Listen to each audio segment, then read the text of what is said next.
আজকে তোমাদের সামনে সুরুলের রাজবাড়ি সম্বন্ধে একটু বলবো, যেটা বোলপুর শান্তিনিকেতনের সাইড সিনের মধ্যে পড়ে। দুপুরবেলা লাঞ্চের পর সোজা গাড়ি নিয়ে চলে গেলাম এই সুরুলের রাজবাড়ি দেখতে, যেটা সরকার বাড়ি নামেও পরিচিত। শ্রীনিবাস সরকার এই রাজবাড়ি তৈরি করেন এই সময় ইস্ট ইন্ডিয়া কোম্পানির সাথে যৌথভাবে ব্যবসা করে প্রচুর টাকা আয় করেছিলেন। সেই সময় থেকেই এই রাজবাড়িতে দুর্গাপুজো শুরু হয়, যেটা আজও সমান ঐতিহ্য বয়ে নিয়ে আসছে। এদের নাট মন্দির 1975 সালে সংস্কার করা হয়। আজ এই সুরুলের রাজবাড়ি বোলপুরে আগত সকলের কাছে এক দর্শনীয় স্থান হিসেবে পরিচিতি পেয়েছে।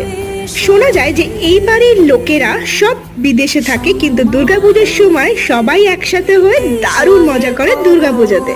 এটাও শোনা যায় যে দুর্গাপুজোর মধ্যে একদিন নাকি সাঁওতালি নাচের আয়োজনও এই বাড়িতে করা হয়। মা দুর্গার কাঠামো দর্শন আর চারিদিকটা দেখতে দেখতে কখন যে সময় অতিবাহিত হয়ে গেছে বুঝতেই পারিনি। তো চলো নেক্সট স্পটে যাচ্ছি।